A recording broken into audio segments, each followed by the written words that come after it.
What's up, everybody? Welcome into yet another edition of the Baseline Jumper podcast, wherever you are, whatever holiday you have celebrated in the last week, whether it was Christmas, Hanukkah, Kwanzaa, we hope that you have had a magical holiday season as 2019 comes to a close. My name is Jason Goldstein, and I am joined, as always, by the world traveler himself, Mr. Ben McDonald, coming at you through his airwaves. Ben, happy holidays, buddy. Happy holidays. It's been a wonderful holiday season on my end. I hope it's been the same for you, Jason. And I'm just excited to get back and talk some basketball after we had some action over this past week and obviously on Christmas. So there's a lot to talk about, and there's no one I'd rather talk about it with, my friend.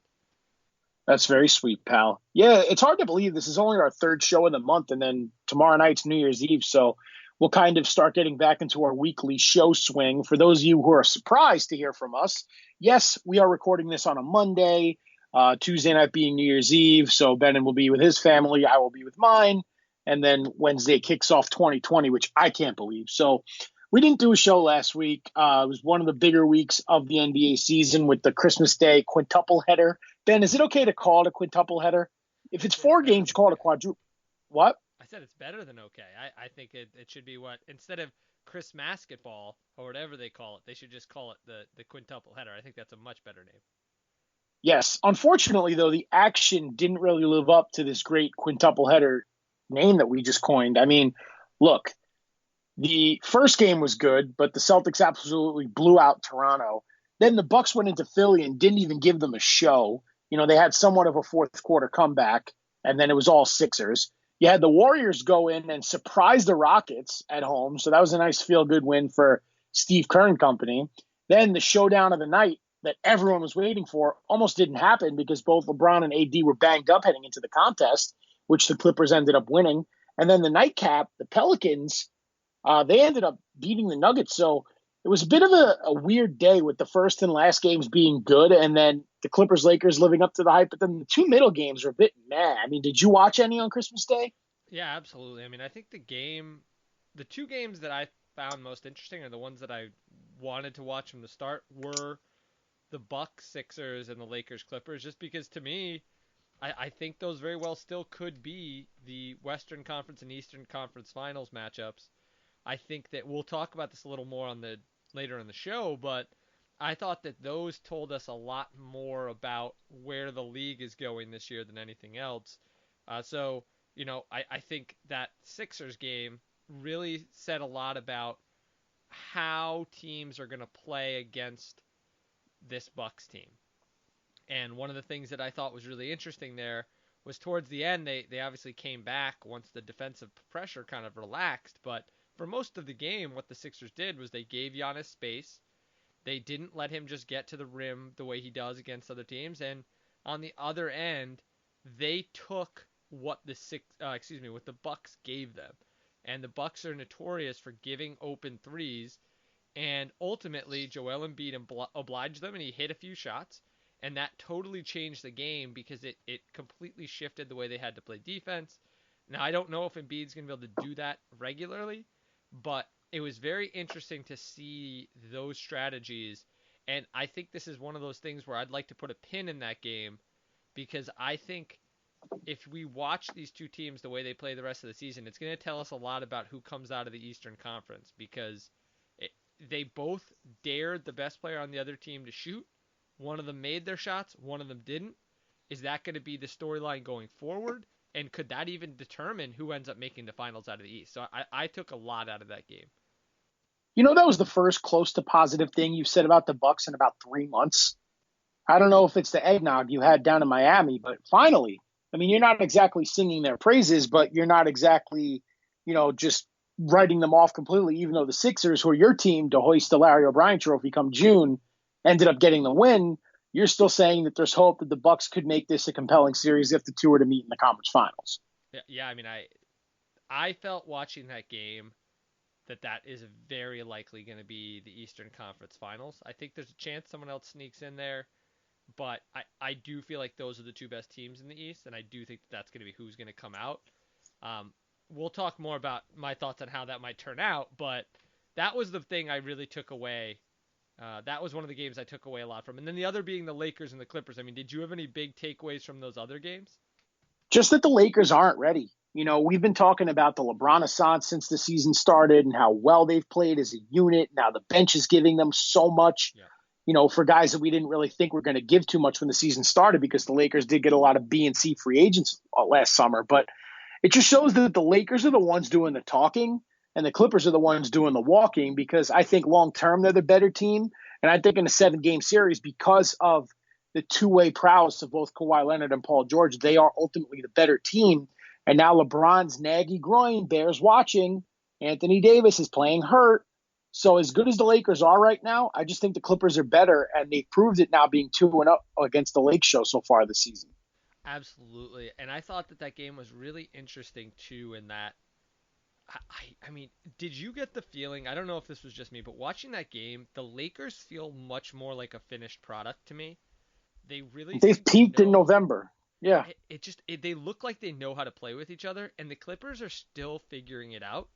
It just seems like they haven't quite figured it out yet, and I don't know if that's good or bad. I mean, I think you can kind of spin it however you'd like to, but I think on the one hand, the Clippers don't seem to mesh quite as well as the Lakers at this stage.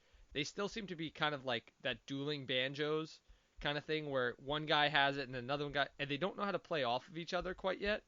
But on the other hand, it's terrifying to think that this team's ceiling could be much higher than it is right now because, when Kawhi Leonard played what I'll call just Kawhi ball, they looked like a different team.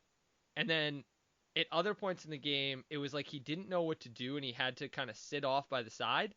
And he's still dangerous that way, but it makes you wonder, if this team really starts to rely on him more, I think they're going to be really tough to beat. And then the other thing it made me wonder is, I'm not saying this, I don't have any inside information, but it makes me wonder if Lou Williams is really all that valuable for this team. There were times in this game where he just felt kind of redundant out there. He led the second unit. He did some things, sure, but it really feels like their best lineup is when they put Kawhi, Paul George, Pat Bev, Montrezl Harrell, and someone else who can really shoot it, or defender. I mean, I think Mo Harkless played well in that role, but it feels like they kind of need that guy, like that kind of maybe a shooting guard wing type guy who can really shoot it, or a bigger guy who can shoot. I said before the season I thought JaMychal Green might play more than people thought.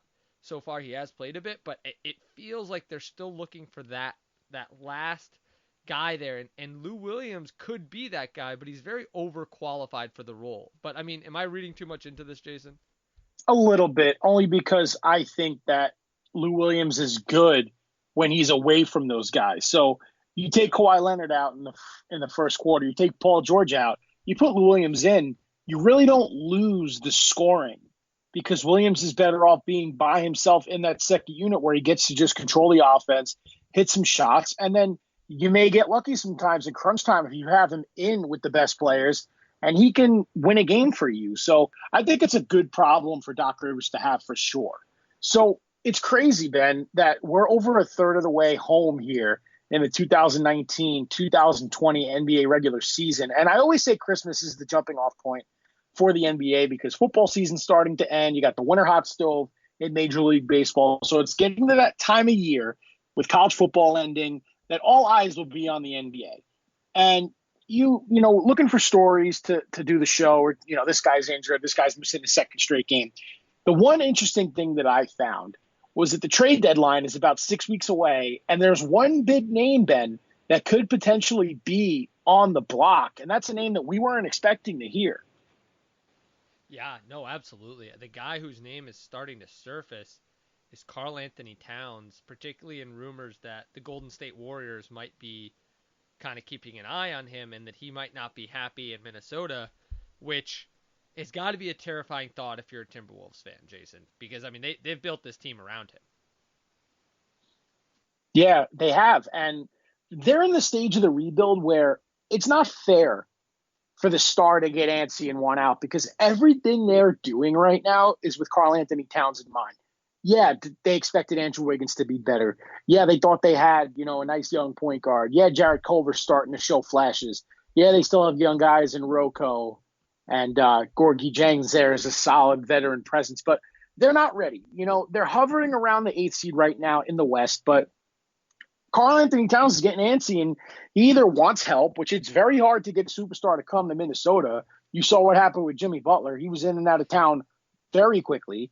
Okay, Derrick Rose was a reclamation project there and left for greener pastures, even though now he's in Detroit. It's a tough place to win. That's why you have to give guys like Kevin Garnett and Wally Szczerbiak so much credit for leading those Timberwolves teams to the playoffs in the late 90s and early 2000s, because it's a tough task for Karl-Anthony Towns. Now, I think that they maybe have a year or two to get it right and to either get a second star for Cat, or they really have to look at trading him, but not now. It's 2019. He just signed a huge deal. Do you know how much it would take to get that contract off the books and what Minnesota would want in return? That would set them back at least 5 years. At least with Towns, they have a chance, So hopefully it's all bogus because, the Warriors, do they really have the pieces to trade for Karl-Anthony Towns? No. So I think right now it's just rumors and speculation. I just thought it was an interesting story because it's too soon to me. Yeah, I mean, I think the thing with this team is it's just that there's not much depth.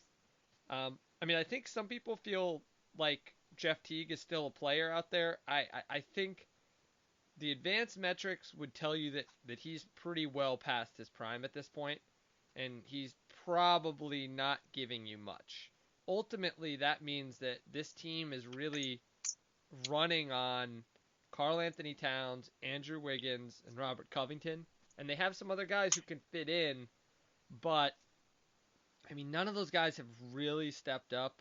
Gorgie Dang's had sightings, but he's just not really the guy. Shabazz Napier comes in and out. I mean, they just don't really trust any of those other guys. And I think what really tells you where this team is at, and I think it speaks to probably where Towns' frustrations are, is that Jarrett Culver and Jake Layman, these are guys who are really big rotation guys for this team, and they're just not giving them much. And ultimately, I think that's frustrating for Towns, but ultimately, at the same time, this is what he signed up for.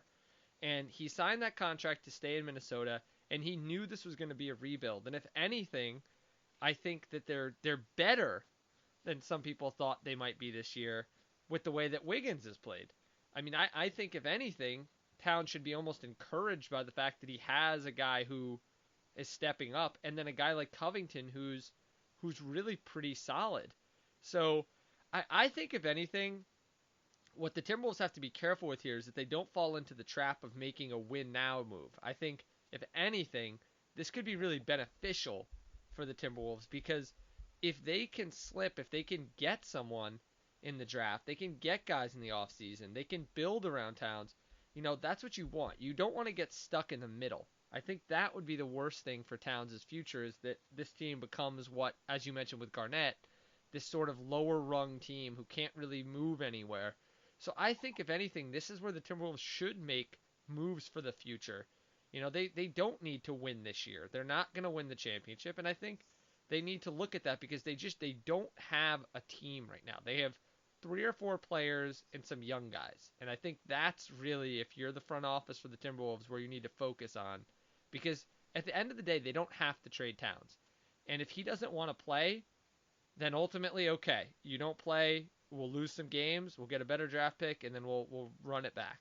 So to me, if you're the Timberwolves, you've got to be patient here. You've got to make him feel better about the situation, but don't do anything rash like trade him or make any win now moves. But that's my thought. And you're 100% right. What the Timberwolves don't want is for this to become an Anthony Davis 2.0 situation. That's what they're trying to avoid.